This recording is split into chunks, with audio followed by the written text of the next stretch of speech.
You are absolutely incompetent! Look at this mess! You've ruined everything! How dare you show your face here in that uniform? You're dismissed! The crystal champagne flute shattered against the marble floor of the grand ballroom at the Palmer House Hotel in Chicago. And before Grace, Mitchell could even reach for her cleaning cart, Victoria Hastings, the event coordinator in her tight black designer dress and perfectly straightened blonde hair, was already screaming at her in front of 300 of the city's wealthiest elites. "You clumsy, incompetent fool. Do you have any idea what you've just done?" That glass was part of a $15,000 crystal set. Victoria's voice cut through the orchestral music and sophisticated chatter like a knife.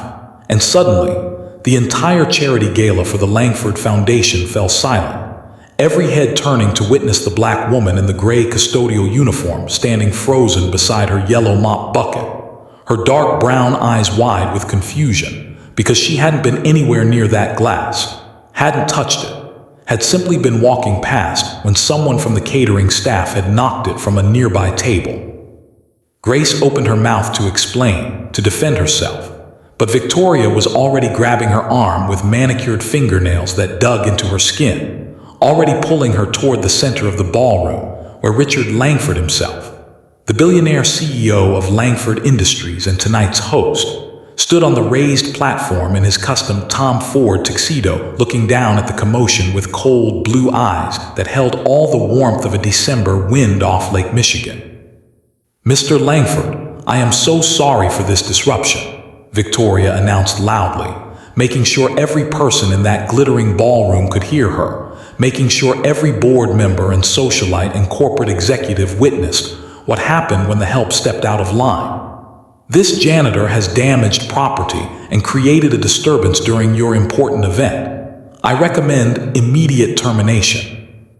Grace felt the blood drain from her face as hundreds of eyes fixed on her, some curious, some disgusted, some simply indifferent, as if watching a servant being disciplined was just part of the evening's entertainment, no more notable than the ice sculpture melting slowly in the corner. She tried again to speak, to explain that she hadn't done anything wrong, but Richard Langford raised one hand for silence, and the entire room obeyed as if he were a king and they his subjects, which in many ways wasn't far from the truth, because half the people in this ballroom owed their positions or their wealth to his influence and his connections.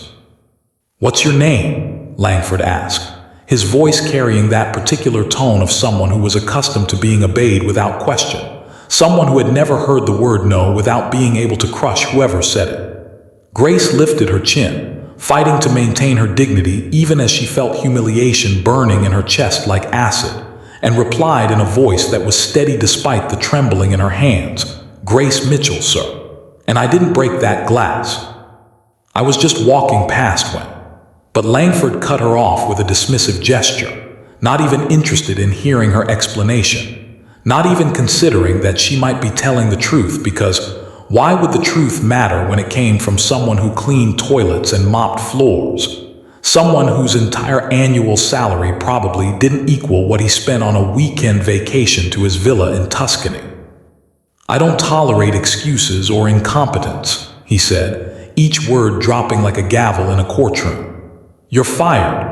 Security will escort you out, and your final check will be mailed to whatever address we have on file. Consider yourself fortunate that I'm not pursuing legal action for the damaged property."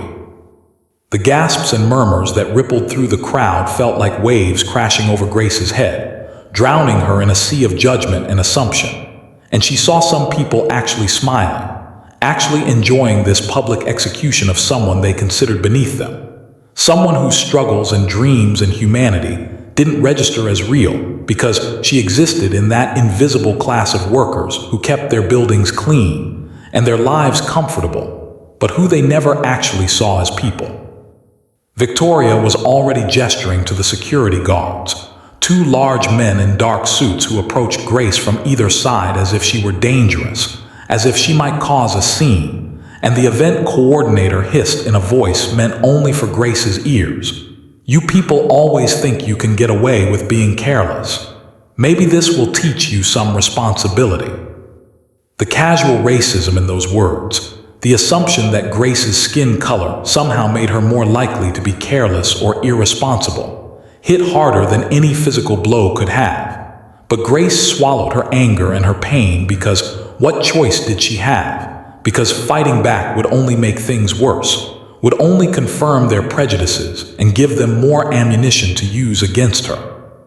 As the secure ID guards gripped her arms and began walking her toward the exit, Grace caught glimpses of the faces watching her removal, and she committed some of them to memory in a way that the observers would never have expected from someone they had dismissed as just a janitor, just part of the scenery. She saw Congressman Martin Wheeler, who was always on television talking about helping working families, looking uncomfortable but not uncomfortable enough to actually say anything in her defense. She saw Catherine Rothschild, the philanthropist who ran a foundation supposedly dedicated to racial justice, sipping her champagne and whispering to the woman beside her with raised eyebrows. She saw Thomas Chen, the tech billionaire who had built his fortune on the backs of underpaid workers in countries where labor laws meant nothing, checking his phone as if this entire scene was too boring to hold his attention. And she saw Richard Langford returning to his speech about the importance of the charity gala, about how the money raised tonight would help underprivileged children in Chicago public schools. The irony of his words apparently lost on him as he stood there, having just destroyed the livelihood of a woman who had 3 children of her own struggling in those very same schools. The November cold hit Grace like a slap when the security guards pushed her out the service entrance into the alley behind the Palmer house, the door slamming shut behind her with a finality that echoed off the brick walls and dumpsters. She stood there in her gray uniform, no coat because it was still hanging in her locker inside a building. She was no longer allowed to enter, no purse because she'd left it there too, just her with the Chicago wind cutting through the thin fabric of her work clothes and the sound of her own breathing harsh in her ears. The tears came then, hot and angry, streaming down her cheeks as the reality of what had just happened crashed over her in waves. She was 42 years old, a single mother of 3, living paycheck to paycheck in a 1-bedroom apartment in Inglewood, where the heat barely worked, and the landlord ignored repair requests unless she called 5 times. This job had been everything to her, not because it paid well or because she loved mopping floors and cleaning bathrooms, but because it was steady, because it came with health insurance that her daughter Maya needed for her asthma medications, because it was honest work that put food on the table and kept the lights on even if there was never anything left over for extras.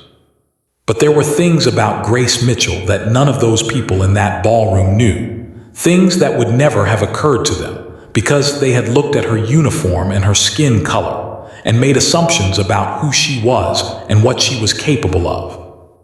They didn't know that she had graduated summa cum laude from Northwestern University with a degree in business administration and a minor in economics, that she had been in the top 5% of her class, that professors had written glowing recommendations calling her one of the most brilliant students they had ever taught. They didn't know that she had been recruited by 3 major consulting firms in New York right out of college, offered starting salaries that would have set her up for a life of comfort and success, and all the things her mother had dreamed of when she worked 2 jobs to put Grace through school.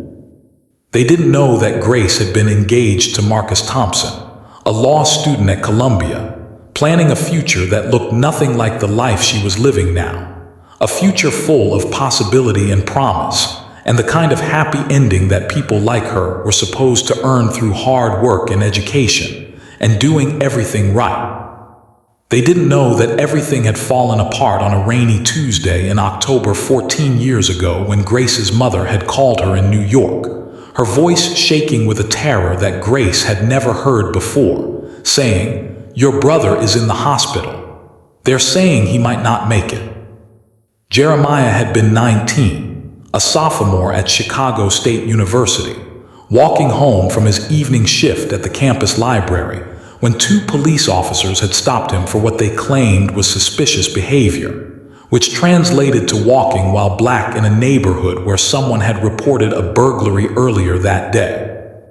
The official report said Jeremiah had been resisting arrest and had reached for something in his pocket, giving the officers reason to fear for their safety.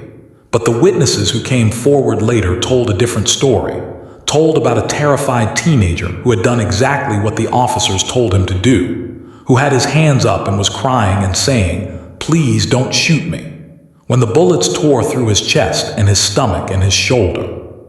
He survived barely, but the medical bills were catastrophic even with insurance, and the complications meant he would never walk again, would never live independently, would need round-the-clock care for the rest of his life.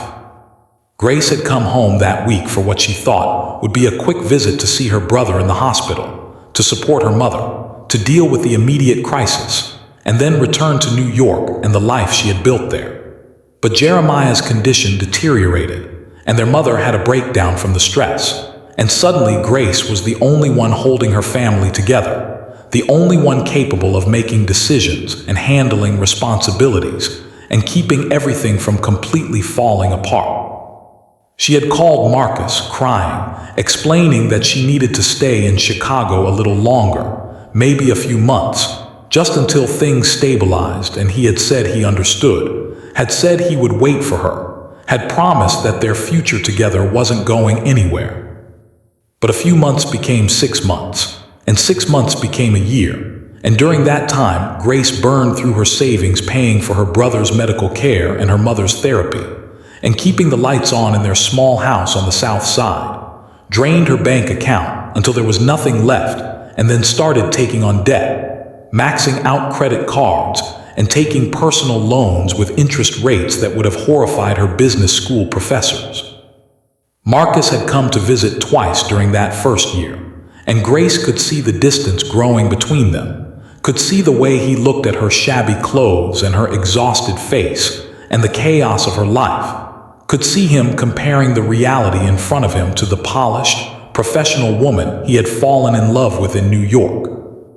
The second visit was the last because he sat her down in a coffee shop in Hyde Park and explained, in the same reasonable tone he probably used in his law classes, that he couldn't do this anymore, couldn't wait indefinitely for a future that seemed to be slipping further away with every passing month, couldn't build a life with someone who was drowning in family obligations and financial disaster. He left his engagement ring on the table between them, and Grace had been too tired and too heartbroken to even cry, had just nodded and watched him walk out of the coffee shop and out of her life, taking with him the last remnants of the future she had imagined for herself. The consulting firms had initially said they would hold her position, that they understood she had a family emergency, and they looked forward to her joining the team once things were resolved. But corporate patience only extended so far, especially for someone who didn't have family connections or powerful mentors to advocate for her. After 8 months, the offers were quietly withdrawn, the positions filled with other bright young graduates who didn't have complicated lives or family obligations weighing them down.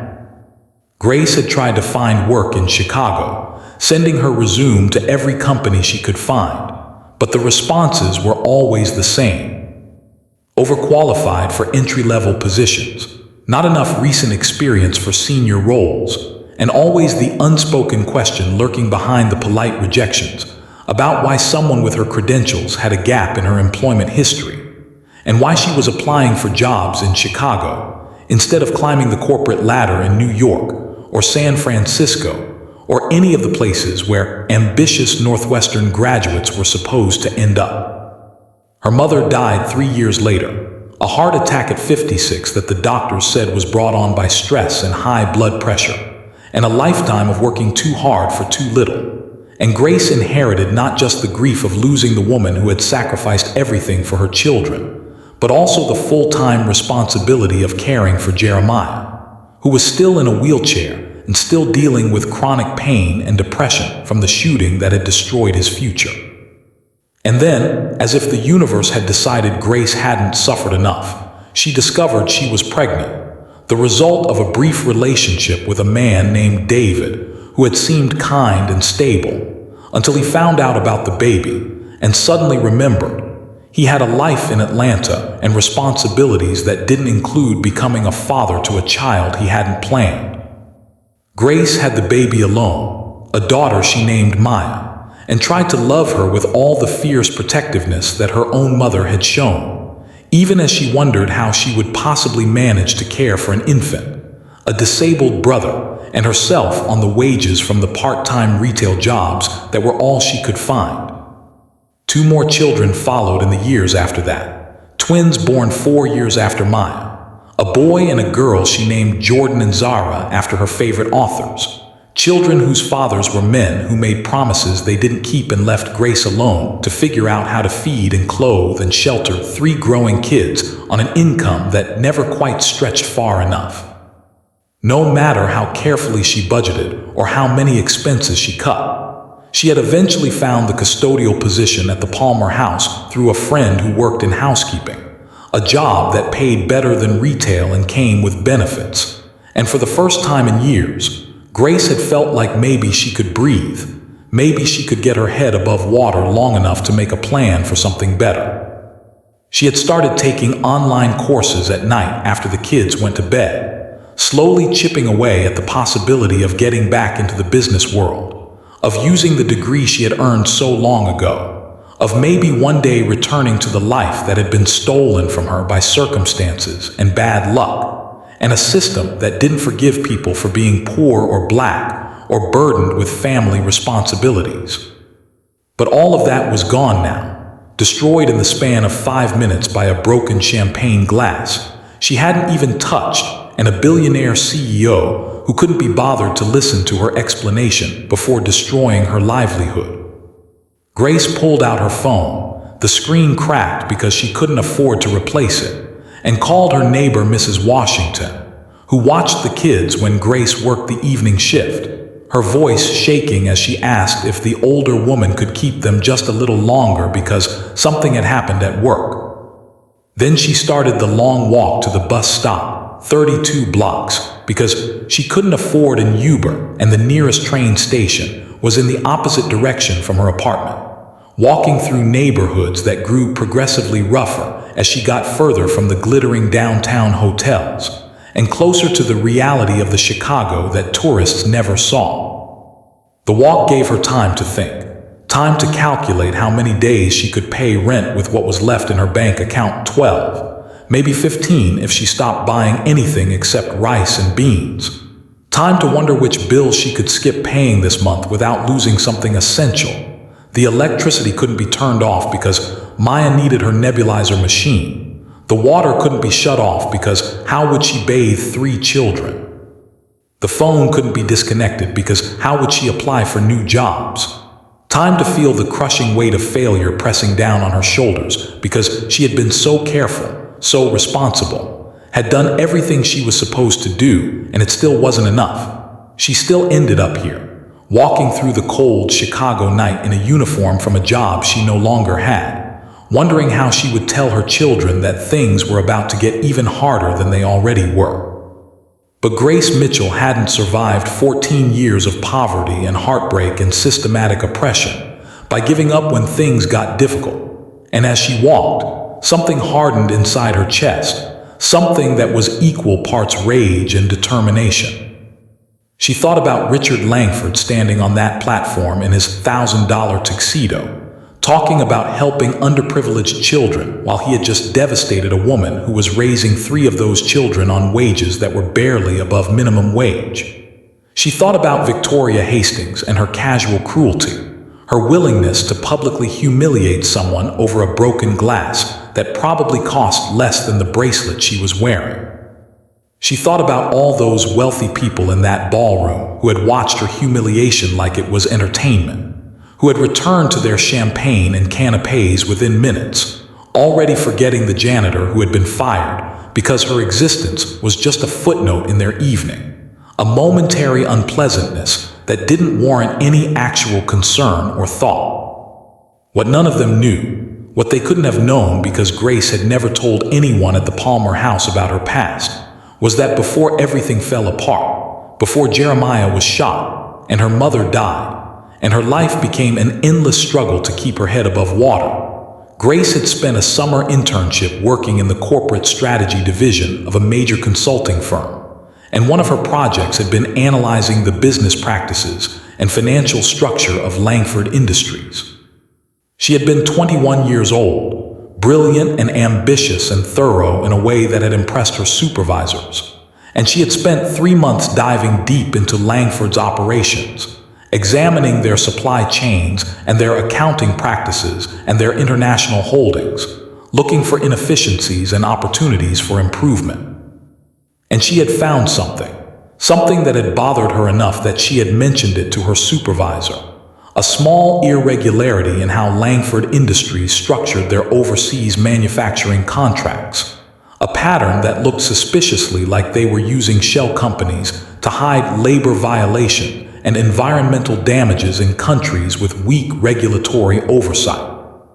Her supervisor had thanked her for her diligence and then quietly suggested that she focus on other aspects of her analysis, that pointing out potential problems with a client as powerful as Richard Langford was not a good career move for a young intern who wanted good recommendations and future opportunities.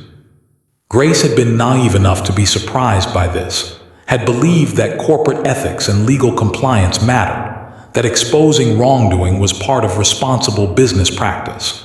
But she had also been smart enough to recognize that she was in no position to fight that battle. So she had redirected her analysis as suggested and finished her internship with glowing reviews. But she had kept her notes, kept her research, stored on an old laptop that she still had somewhere in the closet of her apartment, buried under boxes of her children's outgrown clothes and her mother's old photo albums. She hadn't thought about that research in years, hadn't had any reason to, but now as she finally reached the bus stop and sat down on the cold metal bench to wait, Grace felt something clicking into place in her mind, pieces of a puzzle she hadn't known she was trying to solve.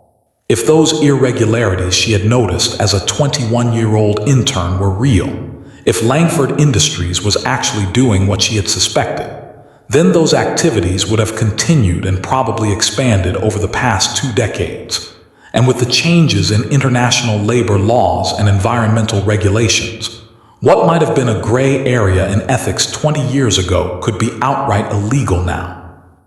And if someone were to investigate, if someone were to compile evidence and present it to the right authorities, it could mean serious consequences for Langford Industries, could mean fines and criminal charges, and the kind of public scandal that even a billionaire CEO couldn't simply buy his way out of. The bus arrived, half empty because it was late evening and most people with money were already home or at events like the charity Gala, and Grace climbed aboard with her uniform still on and her eyes burning with exhaustion and anger. She had nothing to lose now, she realized. No job, no savings, no prospects that wouldn't require weeks of job hunting and interviews, weeks during which she would fall further behind on rent and utilities and everything else. But she had knowledge, and she had education, and she had the kind of sharp, methodical intelligence that didn't disappear just because you spent your days mopping floors instead of sitting in corporate boardrooms. She had been dismissed and humiliated by people who thought she was nobody, thought she didn't matter, thought her only value was in the labor she could provide, and that she could be discarded the moment she became inconvenient. But they had made a critical mistake in their assumptions about who she was and what she was capable of. Over the next 3 weeks, while Grace applied for new jobs and stretched her meager savings as far as they would possibly go, she also spent every spare moment she could find working on her old laptop, researching Langford Industries, following the threads she had noticed 20 years ago and seeing where they led. She used the free computers at the public library when her own laptop's battery died. She called in favors from old classmates from Northwestern who had gone on to work in international law and corporate compliance.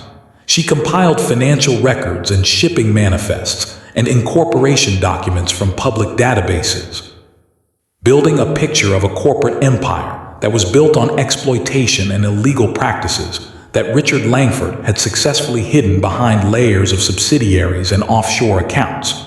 She worked with the intensity of someone who had nothing left to lose, fueled by rage at the injustice of her firing and the larger injustice of a system that allowed men like Langford to destroy lives without consequence, while presenting themselves as philanthropists and pillars of the community. What she found was worse than she had imagined. Langford Industries had factories in Bangladesh and Vietnam where workers, many of them children, worked 16-hour days in dangerous conditions for wages that were below even the local minimum wage requirements. They had chemical plants in Nigeria that were dumping toxic waste into rivers that local communities depended on for drinking water, causing documented spikes in cancer rates and birth defects that Langford's local managers had successfully covered up through a combination of bribes to local officials and threats to anyone who tried to speak out.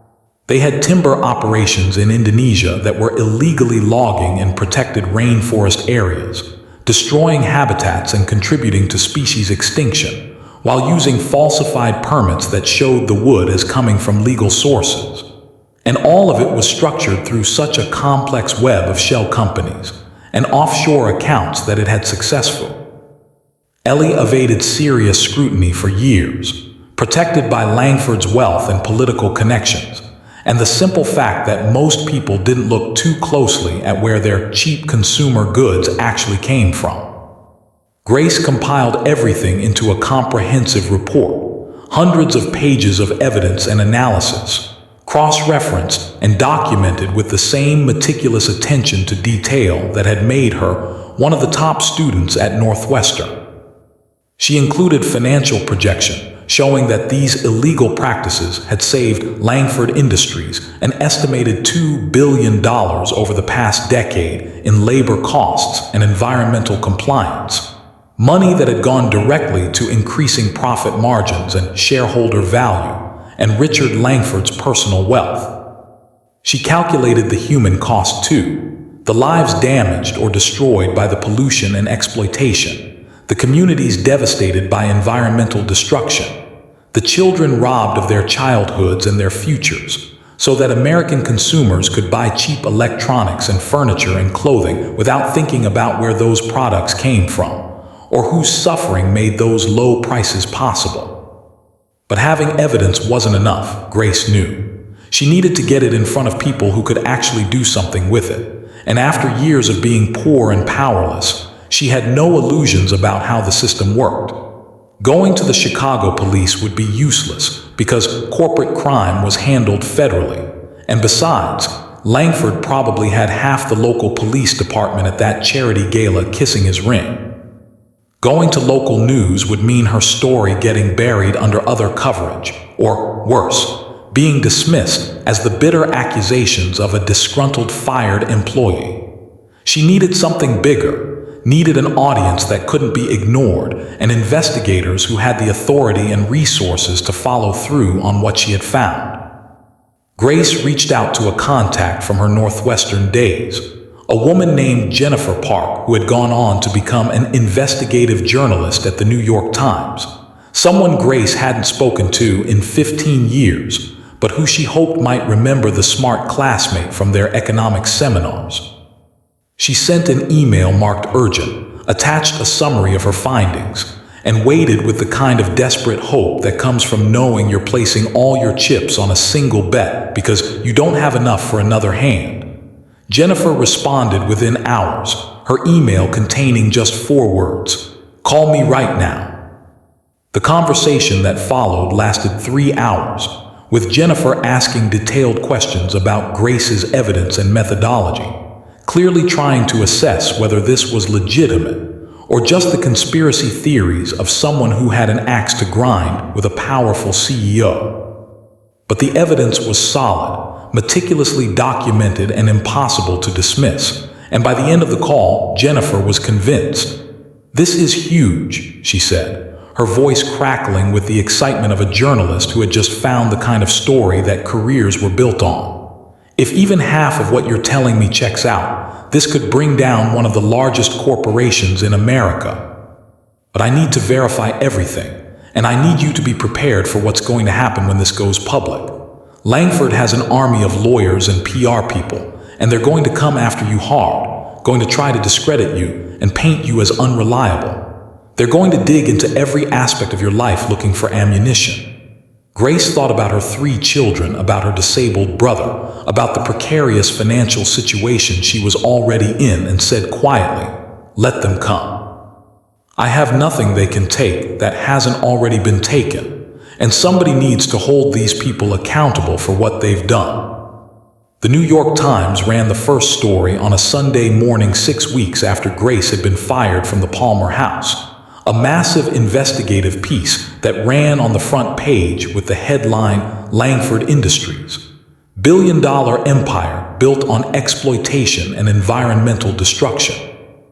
The article detailed everything Grace had found and more, because Jennifer and her team had spent those 6 weeks doing additional investigation, sending reporters to Bangladesh and Nigeria and Indonesia, getting testimony from workers and local activists, obtaining documents from sources within Langford Industries who had been waiting for someone to care enough to expose what they were seeing. The story named Richard Langford specifically, including quotes from internal emails where he had been briefed on labor violations and environmental damages, and had explicitly instructed his executives to continue operations and simply be more careful about covering their tracks. The response was immediate and catastrophic for Langford Industries. Federal prosecutors announced they were opening a criminal investigation into the company's practices. The SEC began looking into whether Langford had committed securities fraud by failing to disclose the legal and regulatory risks associated with their overseas operations. Major retailers announced they were suspending orders from Langford Industries pending the outcome of the investigations. The company's stock price went into free fall, losing 40% of its value in the first week alone, wiping out billions of dollars in market capitalization. Shareholders filed lawsuits demanding that Richard Langford be removed as CEO. The charity foundation bearing his name saw donations dry up as donors distanced themselves from the scandal. The congressman and the philanthropist and the tech billionaire who had been at that charity gala suddenly claimed they barely knew Langford and certainly didn't endorse his business practices. And Grace Mitchell, the black woman in the gray custodial uniform who had been fired over a broken champagne glass, suddenly found herself at the center of a media firestorm as reporters discovered that the source of the investigation was a janitor who Richard Langford had publicly humiliated and fired without cause just 2 months earlier. That detail transformed the story from just another corporate scandal into something larger, a narrative about hubris and injustice, and the way powerful people underestimated and destroyed those they considered beneath them. "Fired Janitor brings down billionaire CEO," ran the headlines, and suddenly Grace was being interviewed on cable news, telling her story to an audience of millions, explaining how she had used her Northwestern education and her internship research to expose crimes that had been hiding in plain sight for decades.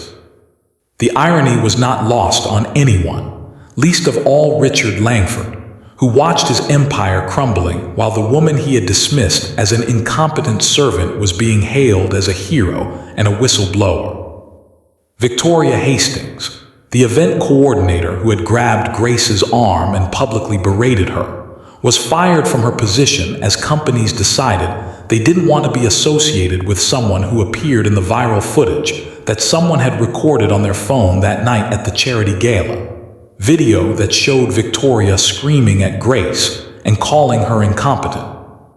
Video that was now being shared millions of times as an example of exactly the kind of callous cruelty that characterized how wealthy elites treated working people.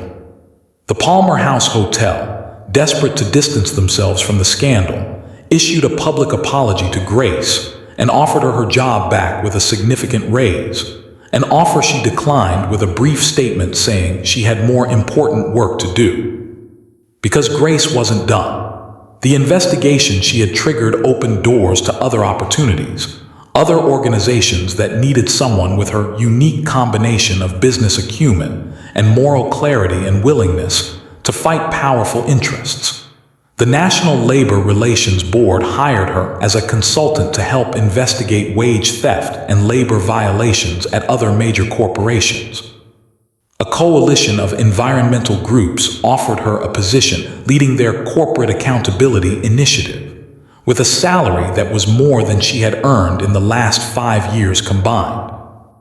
Universities invited her to speak about business ethics and corporate responsibility, and the story of how she had gone from janitor to corporate whistleblower became a case study taught in business schools across the country, including at Northwestern, where her old professors marveled at what their former star student had accomplished despite everything the world had thrown at her. The legal consequences for Langford Industries continued to mount over the following months.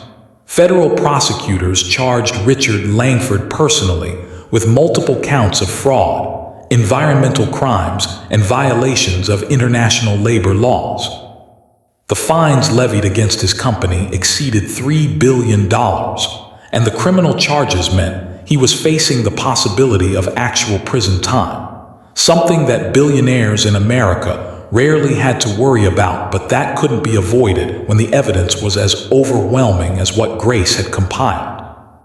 In a particularly satisfying twist, the charity foundation that Langford had used to polish his public image was revealed to have been largely a tax avoidance scheme, with only a tiny percentage of donated funds actually going to help underprivileged children, while the majority went to administrative costs and grants to organizations that Langford controlled, which then purchased services from Langford Industries, essentially allowing him to donate money to himself while taking tax deductions and positive publicity. Grace used her newfound platform to advocate for the workers whose exploitation she had exposed, helping to set up a fund that would provide compensation to those who had been harmed by Langford Industries practices, pushing for stronger international labor laws and corporate accountability measures, speaking truth to power in a way that made uncomfortable people who were used to operating without scrutiny or consequence. She moved her family out of the one-bedroom apartment in Inglewood to a modest house in a safer neighborhood with good schools. Not a mansion, but a place where her children could have their own rooms and play in a backyard without worrying about gunfire or gang violence. She paid for her brother Jeremiah to receive better medical care and therapy, and while he would never walk again, his quality of life improved dramatically, and he began taking online courses toward finishing his degree, the dream that had been interrupted by bullets and broken police procedures finally becoming possible again. Maya's asthma was better controlled with regular access to medications and a house that didn't have mold growing in the walls. Jordan and Zara thrived in their new school, showing the same sharp intelligence their mother had demonstrated at their age. And Grace made sure they understood that education was important, but so was character. That being smart meant nothing if you didn't use it to make the world better. That they had a responsibility to remember where they came from and to fight for people who didn't have the advantages or the platforms or the opportunities that were now opening up for their family. She told them the story of that night at the Palmer House Hotel. Not to make them angry, but to make them understand that how people treat those who can't fight back is the truest measure of who they really are, and that you should never judge someone by their job title or their uniform or the color of their skin, but by the content of their character and the choices they make when they think nobody important is watching. On a cold evening in November, exactly 1 year after she had been fired, Grace stood in front of the Palmer House Hotel, dressed in a professional suit that she had purchased for her speaking engagements. No longer a janitor, but a recognized expert on corporate accountability and labor rights. She had been invited to speak at a conference on business ethics being held in the same ballroom where her humiliation had taken place. And as she walked through those same doors where security had escorted her out in her custodial uniform, she felt the weight of how far she had come and how much had changed. The organizers had wanted to make a point by hosting the event in this specific location, wanted to create a symbolic moment about transformation and justice.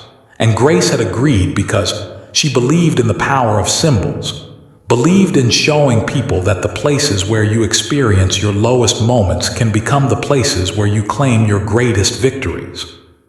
The ballroom was filled again with wealthy and powerful people, but this time they were there to hear her speak, to learn from her, to listen as she explained how corporate greed destroyed lives and communities, and why accountability mattered, and what role each person in that room had in either perpetuating systems of exploitation or working to dismantle them. Grace stood at the podium where Richard Langford had stood a year earlier, and she told her story with clarity and power, not as a victim seeking sympathy, but as a warrior who had fought back and won, who had taken the weapons they had tried to use against her, her poverty and her race and her lack of traditional power, and turned them into strengths, into a perspective and a motivation that someone who had never struggled could never fully understand. She talked about the broken champagne glass and the public humiliation, about walking through the cold Chicago night wondering how she would feed her children, about the moment she had decided to fight back instead of accepting defeat. She talked about the research and the investigation, about the courage it took to go up against a billionaire when you had nothing, about the importance of remembering that corporations were made of individual choices by individual people who could choose to do the right thing or choose to prioritize profit over everything else. And she talked about the workers in Bangladesh and Nigeria and Indonesia, people whose names would never be in newspapers or whose stories would never be told at conferences like this. People who were still suffering and exploiting and dying so that wealthy Americans could have cheap products and high profit margins. People who deserved justice and dignity just as much as anyone in this ballroom. The standing ovation when she finished lasted several minutes, and Grace accepted it with grace but without false modesty, because she knew she had earned this moment, had paid for it with years of struggle and sacrifice, and refusing to give up even when giving up would have been so much easier. Later that evening, after the conference ended, Grace walked through the lobby of the Palmer House and ran into someone she recognized, Denise Patterson, who had been the housekeeping supervisor when Grace worked there, a middle-aged black woman who had always been kind to Grace in the small ways that supervisors could be without risking their own positions. Denise approached her with tears in her eyes and said, "I am so proud of you, honey. I am so proud of what you did. You showed all of them that they can't just throw us away like garbage. You showed them that we matter."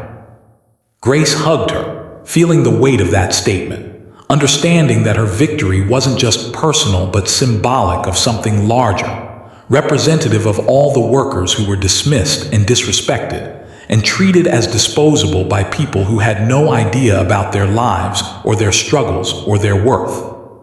She thought about her mother, who had died believing her daughter's potential had been wasted, who had never got to see this redemption, and she hoped that somehow, wherever her mother was, she knew that the sacrifices she had made hadn't been for nothing, that her daughter had survived and fought back and won, not just for herself, but for everyone who had ever been made to feel small by people who measured worth in dollars and power.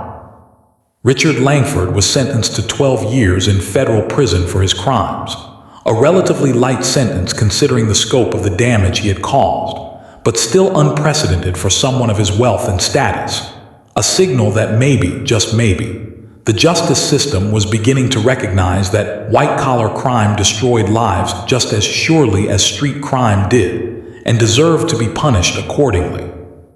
His company was broken up and sold off in pieces, its assets distributed to pay fines and settlements, its brand so toxic that the Langford name disappeared from the business world almost overnight. The man who had stood in that ballroom talking about helping underprivileged children while treating a working mother with contempt and cruelty lost everything that he had valued. His wealth and his power and his reputation, brought down by the woman he had fired without even bothering to hear her side of the story. Years later, when Grace Mitchell's story was adapted into a book and later a documentary film that won awards and inspired a new generation of activists and whistleblowers, people would debate what the moral of the story was, what lessons should be drawn from this modern David and Goliath tale. Some said it was about the importance of education and never giving up on yourself even when life derails your plans. Some said it was about corporate accountability and the need for stronger regulations and enforcement. Some said it was about racial justice and the way that Black women were systematically underestimated and undervalued despite their capabilities and contributions. And all of those interpretations had truth in them, were valid ways of understanding what had happened and what it meant.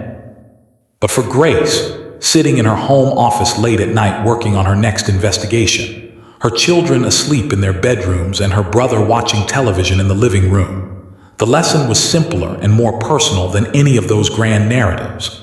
The lesson was that you should never judge a book by its cover, never assume that someone's current circumstances define their capabilities or their worth, never treat another human being as disposable or unworthy of basic dignity and respect. Because that janitor you're screaming at in front of a crowd might be smarter than you and might have the power to destroy everything you've built if you push them far enough. That person cleaning your floors might see things you think are invisible, might understand systems and structures better than the executives who designed them, might be working 3 steps ahead of you while you're still assuming they're beneath your notice. The world had tried to make Grace Mitchell invisible, had tried to reduce her to her uniform and her job title and her skin color, had tried to crush her under the weight of poverty and single motherhood and systemic oppression.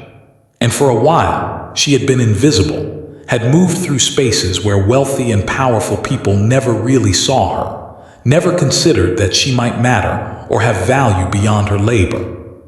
But invisibility, Grace had learned, could be a weapon if you knew how to use it, because people said things and did things around invisible people that they would never say or do if they realized they were being observed by someone who was paying attention, who was smart enough to understand what they were seeing, who had the education and the skills and the determination to eventually make them pay for their arrogance and their cruelty.